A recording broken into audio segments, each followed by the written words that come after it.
Programang ito ay rated SPG, striktong patnubay at gabay ng magulang ang kailangan. Biglaan na nga lang ang pagkawala ni Tanggol. Labis na nag-alala ang kanyang mga kaibigan dahil hindi nila matawagan si Tanggol. Hanggang sa sumapit na ang gabi ay wala pa si Tanggol, kaya ipinaalam na nila Enteng kay Ramon. Kaya naman, labis ang pag-aalala ni Don Julio at Ramon. Kinidnap pala ni Fatima si Tanggol. Inuwi niya ito sa kanilang bahay at iginapos at ikinulong.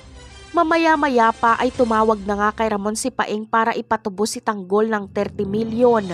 Agad na pumayag si Ramon at agad niyang napagtanto na pipitsuging tao lang ang dumukot kay Tanggol dahil 30 milyon lang ang hinihingi nitong ransom. Ganun pa man ay sa galit ni Ramon ay wala siyang planong buhayin ang mga kumidnap kay Tanggol. Ganon din ang mga kaibigan ni Tanggol. Ipapangako nilang papatay nila ang kumidnap kay Tanggol. Batid naman ni Tanggol na hindi talaga mga kriminal sila Fatima, kaya naaawa siya dito at sa pamilya nito.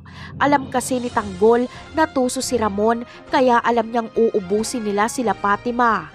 Makikiusap si Tanggol kay Fatima na kapag makuha na nila ang pera ay umalis at magtago sila. Gustong iligtas ni Tanggol sila Fatima. Pero hindi papakinggan ni Fatima ang babala ni Tanggol. Bagkos ay masaya pa ang pamilya Benito at nakangiti hanggang sa pagtulog dahil bukas daw ay milyonaryo na sila. Kukunin na kasi nila ang ransom money. Pero lingid sa kanilang kaalaman ay nilagyan nila Enteng ng GPS ang pera, kaya kahit saan magpunta ang pamilya Benito ay masusundan sila nila Ramon at Enteng. Baka dito na mapatay ni Ramon ang pinuno ng mga Benito na si Paeng. Napakarami pa nating dapat abangan sa mga susunod na episode. Paalam!